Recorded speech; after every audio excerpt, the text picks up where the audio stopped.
A partir de agora, pela Rádio Jornal de Indaiatuba, Espaço Alternativo.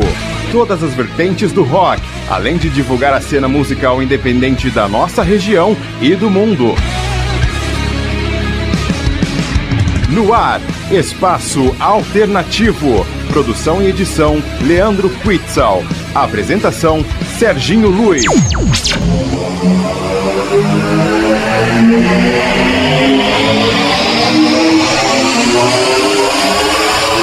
É isso aí, galera. Programa Espaço Alternativo de volta. A casa do rock and roll e adjacentes aqui em Indaiatuba e região.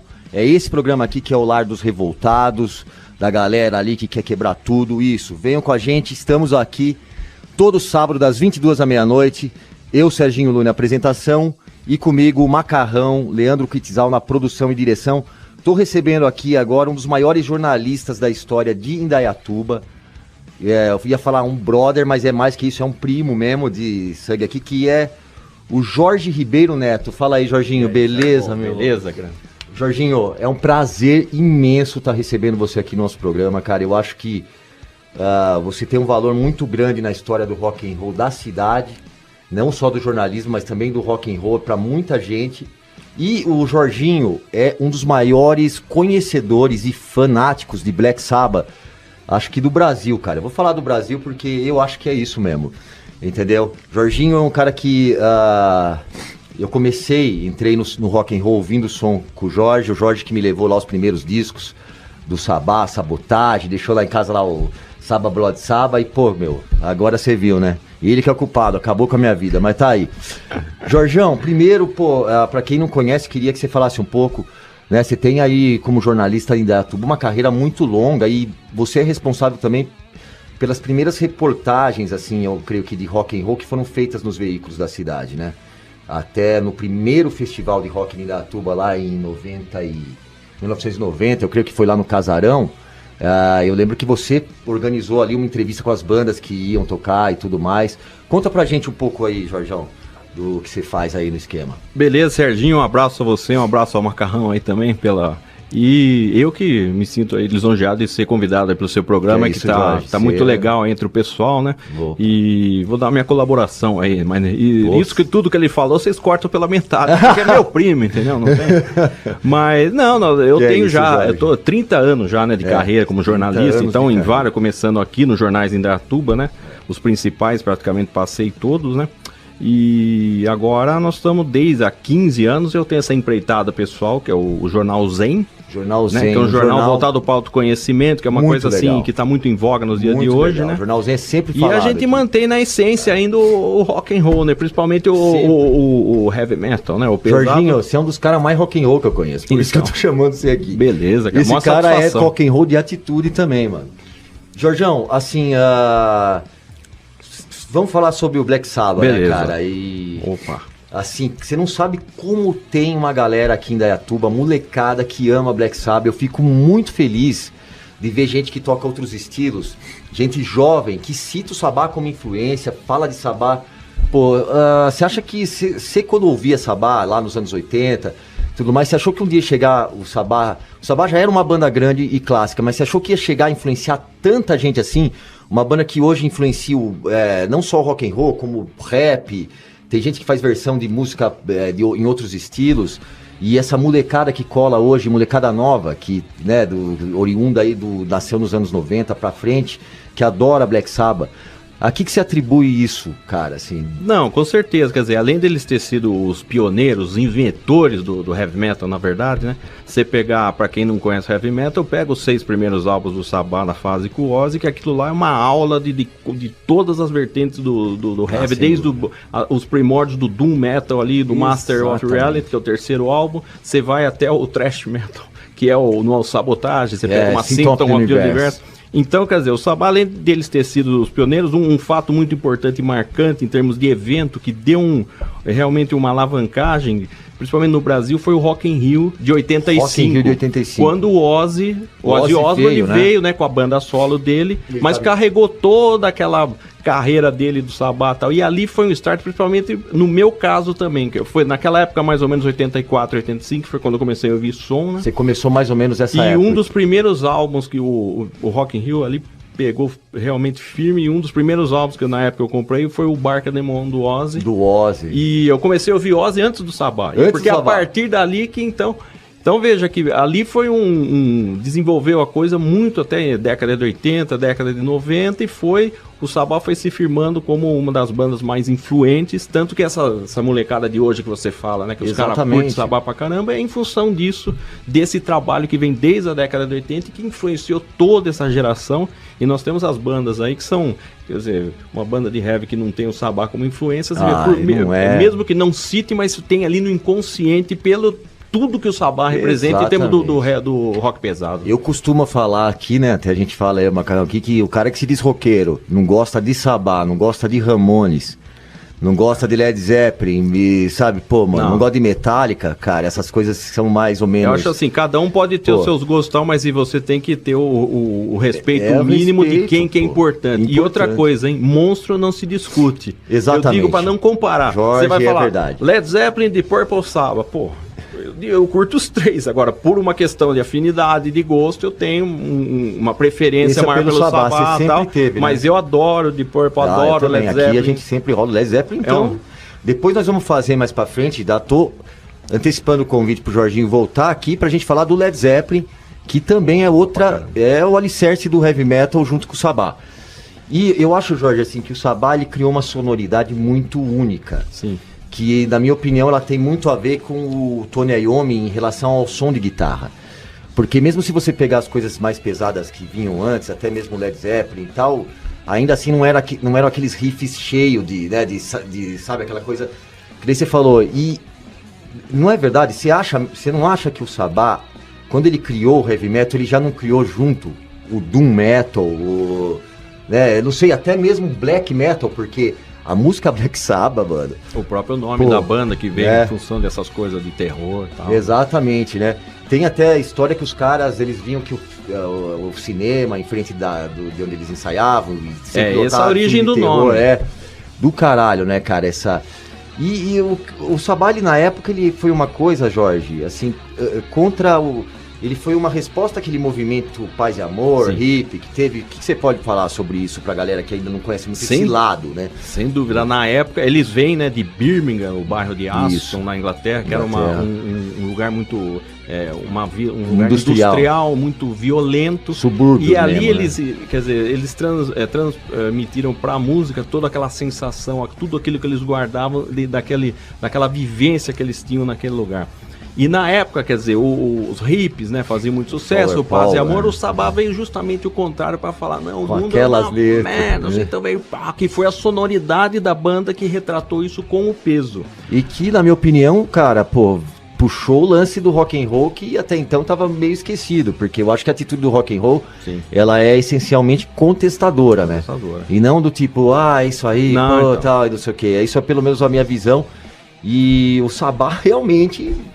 O Sabá, dentro das entrelinhas das letras, mesmo das mais, assim, digamos, fictícias, com contos de terror e tudo mais, tem nas entrelinhas um protesto muito grande, assim, né? Que tem a ver com isso que você estava falando. Exatamente. De Birmingham, né? E você citou Tony Iommi, a questão da sonoridade única que ele tem, vem muito também do fato dele ter perdido, né, as duas bases de dois dedos, e o fato dele ser canhoto também, que criou uma sonoridade. Ele teve que se adaptar a uma sonoridade própria para poder tocar o instrumento, e isso acabou levando a tudo que a gente vê, que ele é o maior construtor de riffs, né? Eu creio que a história dos riffs mesmo, ela começa muito com o Tony Iommi, né? Riff de guitarra, assim, principalmente do heavy metal, hard rock, new metal, e isso em geral, isso é o Sabá, tem total influência nisso. E você me falou uma coisa, como é legal a gente conversar com quem sabe, porque eu não tinha nem notado isso, mas realmente eu acho que a sonoridade dos riffs, aquela coisa mais quadrada, porém com aquele peso, foi criada justamente por uma sonoridade característica, né? Para ele ter aquela facilidade de tocar, e ele criou um lance. Acabou. Pô, cara, um estilo único. Único, né? Jorge, daí da fase do Ozzy, que assim, assim, não tem como a gente falar que não é talvez a mais importante, porque pô, a fase do Ozzy tem ali os clássicos e tem todo aquele começo da história do Sabá. Eu lembro que era uma coisa que a gente sempre conversava, você sempre me falava, Jorge, quando a gente tava lá na sua casa ouvindo som, falava, pô, hoje já é difícil os caras fazerem esse tipo de som, heavy metal falando com essas letras e tal. Imagine os caras fazendo isso em 1968, 69, né? E tudo mais. Fala pra mim sobre a fase do Ozzy, qual o momento que você acha mais importante e quais os seus discos preferidos da fase do Ozzy? Essa pergunta dos discos preferidos é muito difícil, porque o Sabá, ele tem vai álbuns, mudando. ele tem... Não, e o Sabá tem obras-primas, assim, é muito... E a fase do Ozzy, evidentemente, que é a mais importante de todas, ainda que eu gosto muito da fase do Dio. É sensacional. Foi grandes álbuns que ele E gravou. a fase do Ian Gillan que a gente tava falando Ian Gillan também, pô. quer dizer, e o próprio Tony Martin, o Glenn Hughes, eu acho que o Tony Martin gravou bons álbuns também. Exatamente, eu também acho. Mas é lógico que o período do Ozzy foi histórico, porque ali delineou toda essa marca do Sabá, essa coisa da fama, e os álbuns, tudo que eles criaram propriamente, tem uma importância histórica muito grande. Tanto como eu tinha falado para você antes, os 6 primeiros álbuns do Sabá, você pode pegar qualquer um ali, por isso que é até difícil você falar quais os preferidos, assim, eu posso até ter assim algumas, mas é muito porque realmente ali você tem toda a referência básica. Até você acha que até do Black Sabbath. Eu acho até o Sabotage. o Never Say Die. Não, o Never Say Die, no caso, que seria o oitavo, o último, né, da fase do Ozzy. E tem o Technical Ecstasy. E o Technical, esses dois últimos até... eu até gosto deles também, porque se eu falar pra você, eu gosto de todos os álbuns do Sabá.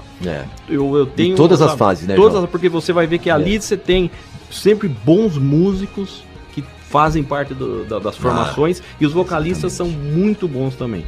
Mas é lógico que os 6 primeiros álbuns da fase do Ozzy, eles formam ali o grupo clássico ali, fundamental ali para você ter a base do rap. Os 2 últimos dessa fase com o Ozzy, eles até mudam um pouco o estilo da coisa, e também pela própria decadência dos músicos, enquanto não só na parte pessoal, questão das drogas, né? Os caras estavam muito o Ozzy no louco, Never Say Die, você encontra shows dele no YouTube, o Ozzy não consegue nem falar direito, né? Do Never Say Die, ele tá totalmente... Porque ali realmente a banda ela entrou num declínio, embora esses álbuns com uma sonoridade diferente e com todas as dificuldades, são álbuns também muito interessantes. Principalmente o Never Say Die, que tem uma tocada jazzística que vem muito do grande Bill Ward, né? Que tem toda essa versatilidade, né?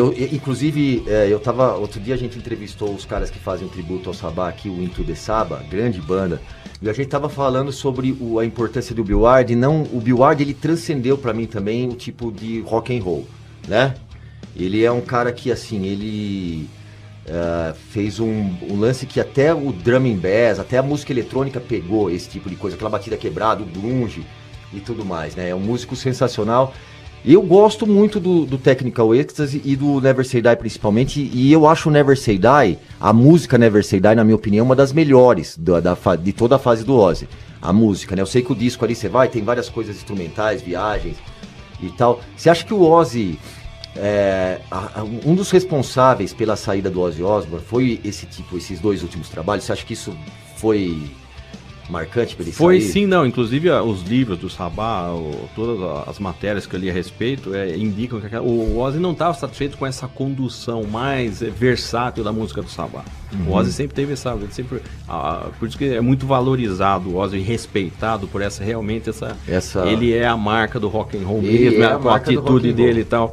E o fato dos outros músicos quererem tornar o Sabá um pouco mais versátil no que se refere a essa coisa dos estilos, né? Tanto é que a gente nota ali essas pitadas de jazz, principalmente no Never Say Die. Porque os caras, eles vieram do jazz também, né? Jorge? O jazz é a raiz, né? A banda, o Geezer e o Tony Iommi, até o Bill Ward, e eu percebo muito no Geezer e no Bill Ward, assim, porque é bem jazzística a cozinha do Sabá, né? Então, isso vem, e com certeza esse foi um fator que contribuiu também, que veio a se somar para que o Ozzy talvez o Ozzy tenha se sentido meio excluído ali. Sim, e ele foi demitido várias vezes, na verdade. Se você pegar na época do Technical e do Never Say Die, mas foi um vai e volta, só que chegou uma hora que não deu mais, e aí o Tony Iommi tomou uma decisão, inclusive incumbiu o Bill Ward para ir lá falar com ele, que ele não ia mais participar. Olha isso, cara. Qual dessa fase, qual é o disco que você acha mais importante? Existe? Muitos dizem que é o Master of Reality. Muito difícil, assim, pra dizer o mais importante, porque todos tem, cada um tem o seu valor, a sua importância. O primeiro ali, por ser aquela coisa seminal. Aquela capa do primeiro, aquilo ali é muito valorizado. Você vê o segundo Paranoid tem todos aqueles hits, quer dizer, o War Pigs, Paranoid, Iron Man. É sensacional. Aí você pega o terceiro, que é um dos que eu mais gosto, que é o Master of Reality, porque ali você vai ter o peso do Sabá ali, muito ali eu acho ele muito... A produção também, você vê toda a parte técnica, ainda é um álbum que feito, você vê que, né, você nota que é um negócio... discos mais citados pelo pessoal do Stoner Rock. Esse talvez seja o álbum que eu mais penda pra dizer pra você, se você fala, escolha um, eu falo, é muito difícil, mas talvez dos 6 seria o Master of Reality, legal. Depois você vai ter uma evolução com o volume 4, que é também fantástico, pelo amor demais, Snowblind, Wheels of Confusion, pelo amor de Deus. E aí você pega, eu acho que o auge técnico do Sabá é o Sabá Blood Sabbath. Em todos os sentidos, tanto em termos deles como também da produção, você nota a evolução do Sabá. Cara, e ali você pergunta, pode ser o auge deles ali. Porque depois você vai ter o Sabotage, que é um álbum também que eu coloco num nível muito importante pelas faixas que tem, Hole in the Sky. É um disco inteiro bom, né? Muito bom. Mas você nota ali que eles tiveram problema com o empresário, tiveram problema também de produção no dá disco. Pra notar pelaquela capa, né? A até capa meio risível se for ver, Então... Mas, pô, isso também é característica do Sabá. Jorge, pra gente finalizar esse bloco, escolhe 2 sons do Sabá pra rolar aí de qualquer fase. Qualquer fase? Então eu vou escolher Snowblind, do volume 4. Sensacional, hein? E da outra fase, que é representativo também, até para ressaltar a importância da fase com o Dio, Neon Knights, do Heaven and Hell. Já vamos falar no próximo bloco, já vamos começar falando disso. Agora aí teria várias para falar. Estou colocando essas duas que são assim, algumas que eu tenho mais. É do Heaven and Hell. Heaven and Hell. É o que abre, né? O Neon Knights. Foi demais esse som. Galera, vai rolar esses sons aí. A fina flor do Sabá aí, escolhida por Jorge Ribeiro Neto. Daqui a pouco a gente volta pro bloco 5, aquele bloco que ele é mais eclético em relação... Mais eclético, mas não menos pesado, né? Porque se é um bloco que se não é pesado no som, a gente faz ser na letra. A gente já tá voltando, rola o som aí, Marcos. Espaço Alternativo. De volta, Espaço Alternativo. Apresentação, Serginho Lui. Produção e edição, Leandro Quitzal. Espaço Alternativo de volta, a casa do rock and roll em Indaiatuba e região.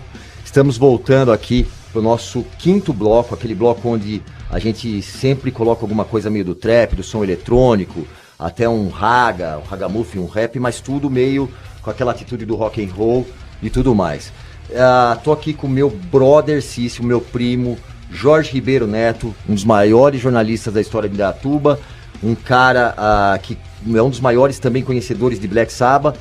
E, Jorginho, a gente parou ali na fase que o Ozzy saiu, né? Depois veio a fase que o Dio entrou e teve o lançamento do Heaven and Hell. Eu não sabia, mas eu fiquei sabendo que o Heaven and Hell foi o disco que teve a estreia, a melhor venda na estreia do Sabá. Assim, foi um disco que vendeu pra caramba. Deve ter sido foda, né, pro Ozzy isso, né, cara? E assim, e é um disco sensacional, né, cara? Apesar de ter aquela mudança de meio assim, né, até a produção ficou mais aliada, né, e o Dio, mas, pô, é um disco sensacional. O que você acha da fase do Dio, assim? O Dio, quer dizer, é um dos maiores vocalistas, né? Que eu tive a oportunidade de ver ele 2 vezes ao vivo na carreira solo. E também eu vi 2 shows dele da carreira solo. E tive a oportunidade, Serginho, de ver o show de abertura da turnê do The Humanizer. Olha isso, eu ia perguntar sobre isso.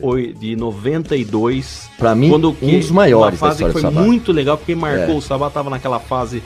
Tony Martin, não foi lixeira e tal. Então a volta do Dio naquela época foi muito marcante. Eu me lembro que eu falei, foi um negócio fantástico. E o primeiro show da turnê foi justamente no Brasil, em São Paulo, na extinta Casa Olímpia. E eu lembro que eu fui ver esse show de braço quebrado. Na época eu tive um acidente de mobilete. Eu lembro Mas disso. eu falei, eu vou no show. Eu lembro exatamente disso. Eu era menor de idade, não podia ir nesse show. O Jorginho...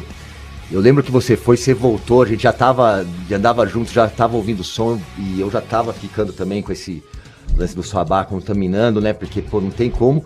E foi sensacional mesmo. Eu lembro que quando lançou em 92, aquela capa, né, cara, do The Humanizer já, com aquela coisa. Você vê que é um negócio do Sabá, os caras realmente reformularam ali. Foi também uma das grandes voltas clássicas. E esse show foi do caralho, né, Jó? Foi muito bom, porque voltou basicamente aquela formação que eles gravaram. Vini não Appice, tinha, o Vini Appice na bateria, adoro, que gravou o Mob Rules, adoro, e o Live Evil, que foi o Live álbum, né? Evil, boa.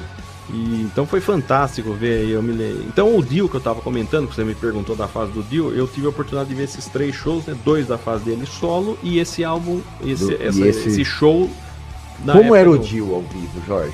Era fantástico, né? E muito interativo, muito interativo com a galera. Eu me lembro de, nossa, ele no show, assim, ele até eu estar perto. Eu tive a oportunidade de ver também um show do Deep Purple com a orquestra. Ele veio...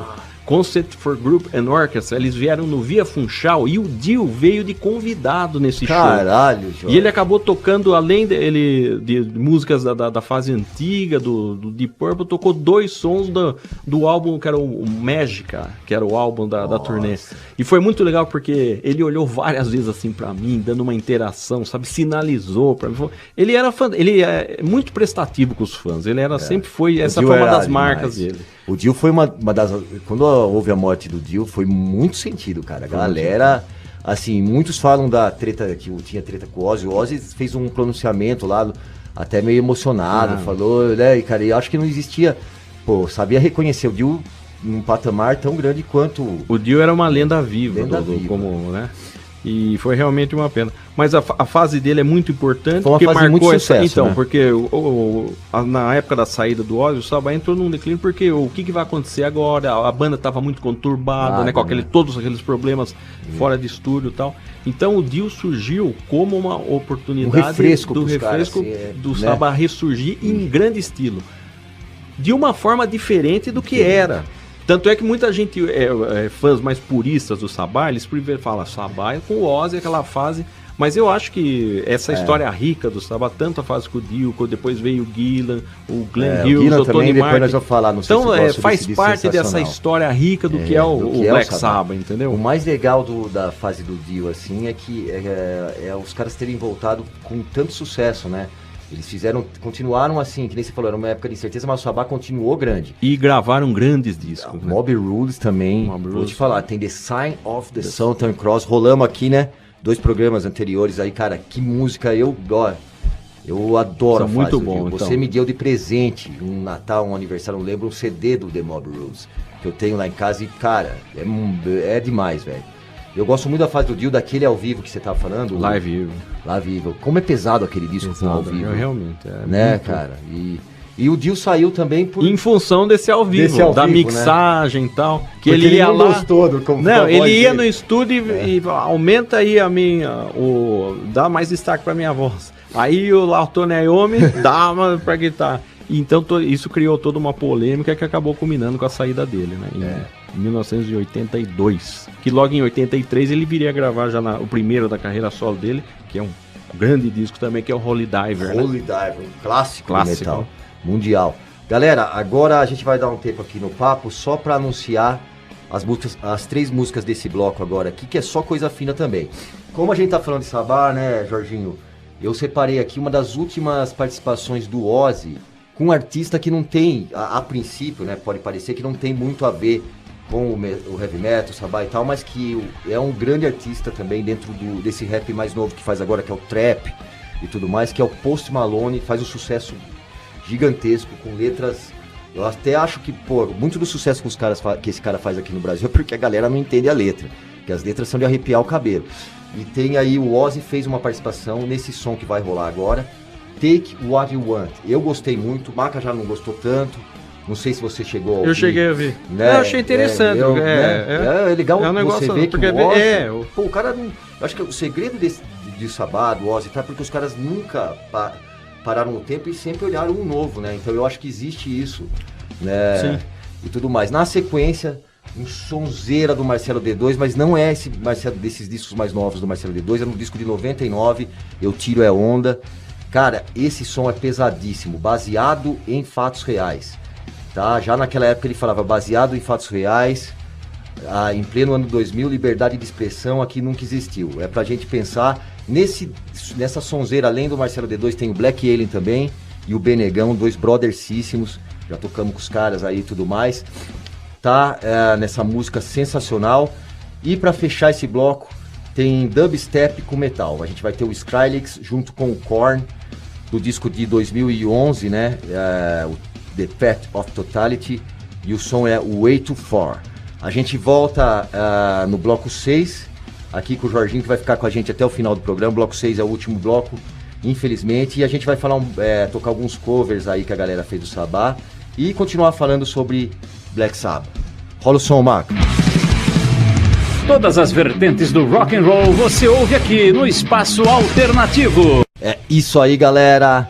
Programa Espaço Alternativo no ar, a casa do rock and roll em Indaiatuba e região.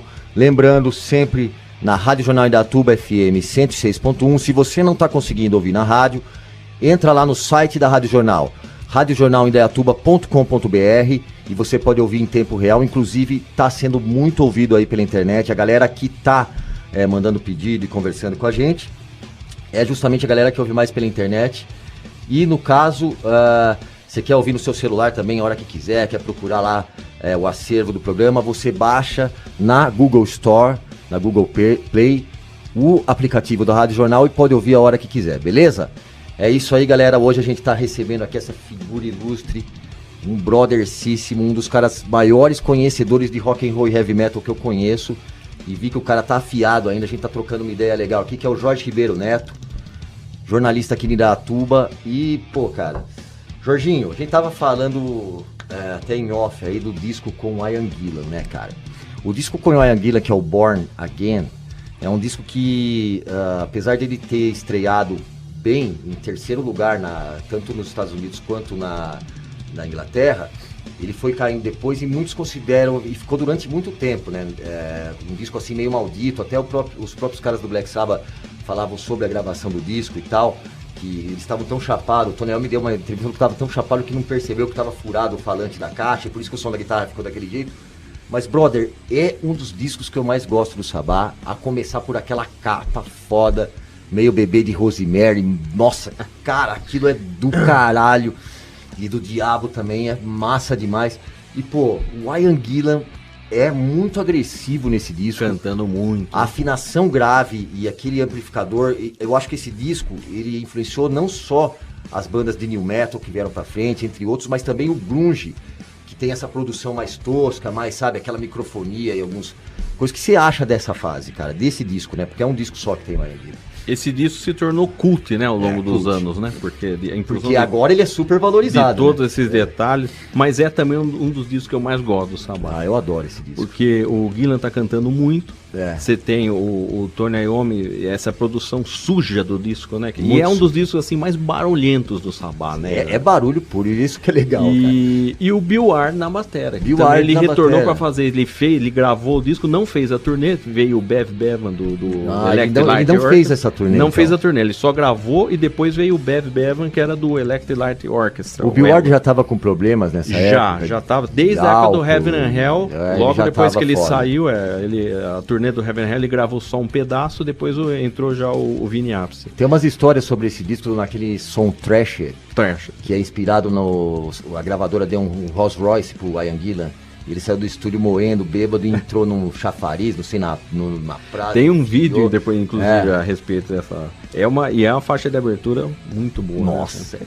Cara... Eu acho que esse tem grandes... Zero the Hero. Zero the Hero, se você pegar hoje e lançar, é música moderna, cara, é foda, cara. Pesadíssimo, né, cara? E... é um álbum muito importante. Muito importante. E se tornou importante ao longo dos anos também. Muita gente veio valorizar esse álbum depois, né? E acabou ficando um só, né? Porque depois o Gillan acabou voltando pro Deep Purple, né? Em 84 ele gravou o Perfect Stranger, né? Logo depois que ele saiu, né? Isso, que também é outro grande disco. Então acabou ficando um álbum que, por todas essas circunstâncias, por tudo isso que você citou, e não só pela capa, pela produção, por tudo isso, né? Cara, Então, mas e acabou se tornando uns álbuns icônicos do Sabá. Representou ali, acho que um momento muito pesado mesmo do Sabá. Aquela capa, ela tem aquele fundo, o bebezinho é vermelho, né? Fundo azul. Azulão. Deu uma puta de uma impressão foda com o Black Sabbath bem... Aquela letra bem clássica, assim, né? Ficou do caralho. Pô, esse disco é demais. Agora, Jorge, eu vou rolar pra você ver a influência do Sabbath, como a gente tava falando aqui, né? Em diferentes estilos, né, de música. Sim. O Biohazard, que é uma banda de hardcore do Brooklyn, né? Das mais conhecidas mundialmente, uma grande banda. Tem uma puta influência de Black Sabbath e aquele tributo ao Sabbath... Nativity in Black. Né, que foi um disco que a gente ouviu bastante na época, né? Eles gravaram After Forever, um som sensacional. Eu me lembro. Que é do Master, né? Isso. É isso. After Forever do Master. Do Master. Demais esse som. Também é um dos que eu mais gosto. E ficou muito bom. Tem aquele negócio mais swingado, né? Do rap. Só que o rap do Biohazard, ele é bem assim das ruas, né? Uma coisa meio assim da... Tem tudo a ver com o Sabbath no sentido daquela coisa das ruas, da galera do proletariado e tudo mais, né? E na sequência tem Sabacadabra, tocado pelo Red P, que é uma banda que simplesmente os caras misturam tudo, eles misturam eletrônico, reggae, raga, metal, grindcore, é incrível o Red P, é uma banda que eu gosto muito, não é tão conhecida aqui no Brasil, mas lá na gringa é bem grande, porque foi um dos ícones também do New Metal na época. Tá com o Sabacadabra, que tá no Nativity in Black 2, né? No 2. Segundo, no 2. Beleza? Então vai rolar esses dois sons, Maca, e na sequência aí eu volto no meio do bloco conversando um pouco mais com o Jorge, beleza? Rola aí, Maca. Aqui toca rock de verdade. Espaço Alternativo.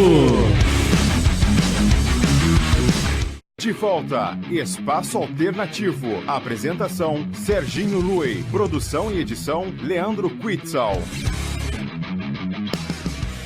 É isso aí, galera. Espaço Alternativo de volta. Infelizmente a gente tá chegando ao final do programa, mas ainda não, tá?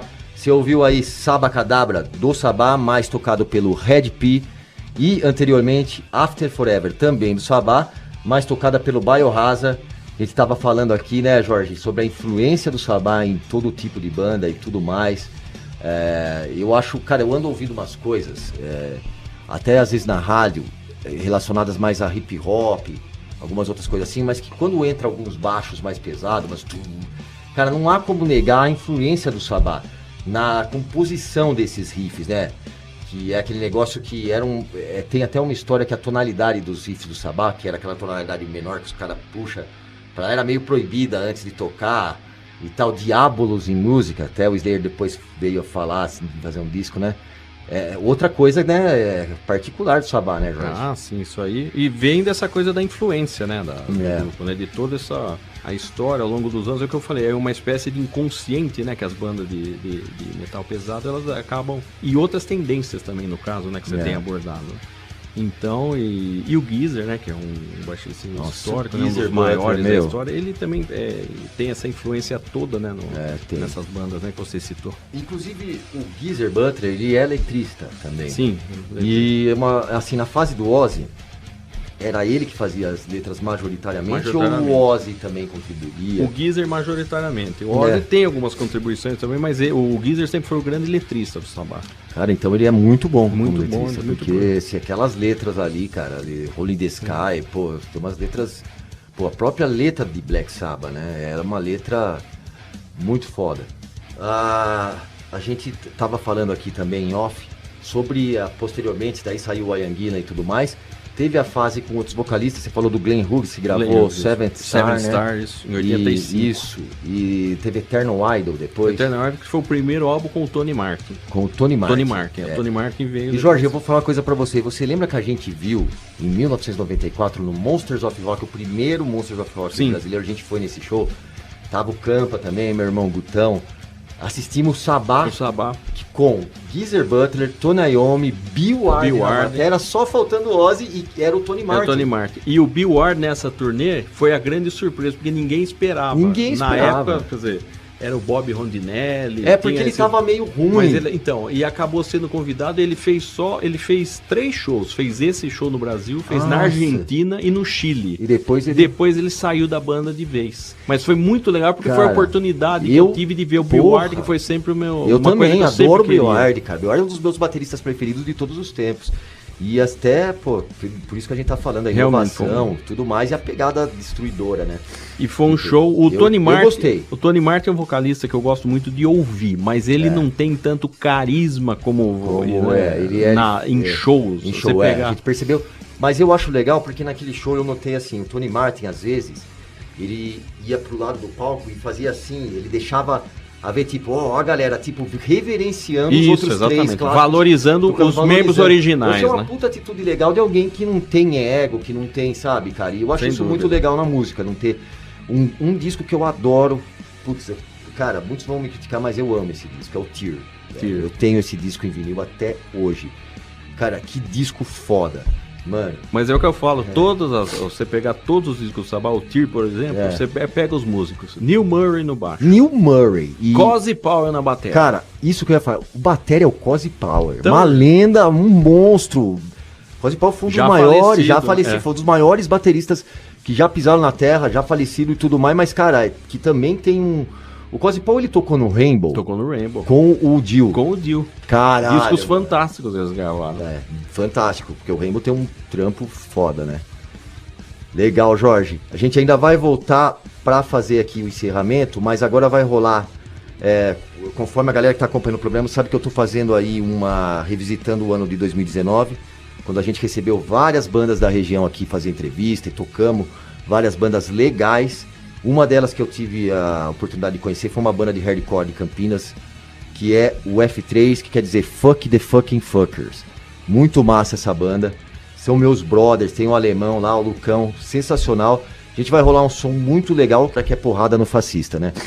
E pra encerrar, Jorginho, quero que você escolha mais um som aí do Sabá. Do Sabá? Isso. Você sabe que é bem difícil, porque olha que é tanto som, tanta fase. Eu vou escolher então uma que é porque é conhecida, é marcante, não é assim dos hits, mas é pela importância que teve e que foi ali o início do thrash metal, Symptom of the Universe. Caralho, mano, ótima. Eu acho que essa aí vai agradar. Ótima pedida, ótima pedida. Então, o que eu posso falar mais, né, velho? Rola o som, Maca, a gente já volta já. Você está na melhor sintonia do mundo do rock. No ar, Espaço Alternativo. É isso aí, minha gente louca, no bom sentido, se é que existe, diga-se de passagem. A galera que tá revoltada aí, você que tá solitário na sua casa aí, querendo matar meio mundo, pô, vem ouvir o Espaço Alternativo, aqui é o seu lugar, beleza? Seguinte, galera, rolou... acabou de rolar aí o som que o Jorginho escolheu, né? Que foi Symptom of the Universe, tá vendo, velho? Esse neurônio já foi. Já. Symptom of the Universe, uma música emblemática do Sabá, do álbum Sabotage, porque a gente sempre falou disso, né, Jorge? É o princípio do thrash metal, aquele riff, né? Aquela abafada, né? E anteriormente, porrada no fascista do Fucking the Fucking Fuckers, banda sensacional aqui de Campinas. Jorginho, a gente tá chegando ao fim. Eu quero muito agradecer você ter vindo, Jorge. Eu que agradeço. E olha, cara, eu achei muito legal. Eu tenho certeza que vai nas redes ter uma boa repercussão isso, e a gente vai voltar aquilo que eu falei ali do Led Zeppelin, sempre chamando, porque Jorginho é uma enciclopédia do rock and roll. Então, Jó, pô, cara, é um prazer, e sempre que você precisar, qualquer outro trampo que você quiser divulgar, Jorginho, a casa aqui tá aberta pra você, sempre, brother. Valeu, eu que agradeço, um abraço a você, um abraço ao Macarrão e pela atenção por tudo, meu irmão. E parabéns pelo programa. Obrigado, acho que é muito Jó. importante ter espaço desse tipo pra estar divulgando aí o rock and roll. Eu fico muito feliz aí de ter esse canal aí pro pessoal, como você tá falando, é muito importante agradece, isso daí, Jó. Né? Divulgação pro rock é sempre muito importante, muito né? importante. Como foi na época, quando eu fiz há 30 anos atrás, que eu dei muita força pras bandas. Exatamente. E hoje... Isso aí, na verdade, é um lance que eu aprendi com você. E, cara, é aquele negócio... eu tô aqui também hoje fazendo esse programa devido àquela época que celebrou aqueles discos do Sabá e tudo aquilo lá, porque, cara, é uma coisa que virou minha vida, né? Legal. E, pô, cara... Jó, fico muito olha, contente. velho, não tem nem o que falar, cara. Pô... Valeu. E seguinte, galera, entre nas redes sociais, a gente tá com aquele sorteio do kit que tem o CD do Igni Space, CD da banda Killa, a camiseta da Putz Clothing, Volker da barbearia Memphis. Esqueci alguma coisa? Não, é isso aí? Então, como é que você vai concorrer? A gente vai deixar a publicação agora, terminando o programa lá nas nossas redes. Vão comentar não só nas redes sociais do programa, como também na minha e do Macarrão particular no Instagram e no Facebook. E daí a gente, entre essas pessoas que vão comentar, a gente vai sortear esse kit, beleza? Quero mandar mais uma vez um abraço e um beijo especial para nosso ouvinte lá de Juazeiro do Norte, que é a Débora, que assim que estreou o programa, a temporada agora de 2020, ela já colocou lá no Facebook que tá ouvindo, que venha. Obrigado, Débora, e obrigado a todas as pessoas que escutam o Espaço Alternativo e todas as bandas que também vêm aqui, que a gente toca, vem aqui pra gente conversar. É isso que faz o programa e é feito pra isso mesmo, beleza? A gente tá de volta no sábado que vem, com entrevista da banda Aslan, que tá lançando aí, né, o single, Algum Lugar, muito bom o som dos caras e muito mais. Jó, brigadão, meu velho. Valeu Eu demais. agradeço, um abraço. Esse é o Espaço Alternativo, até a próxima, galera. Valeu.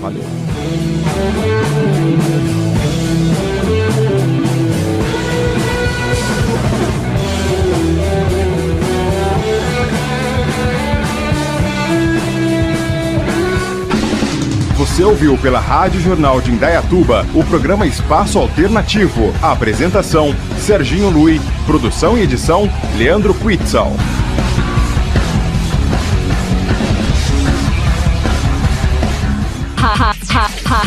Rádio Jornal, a autêntica voz da cidade.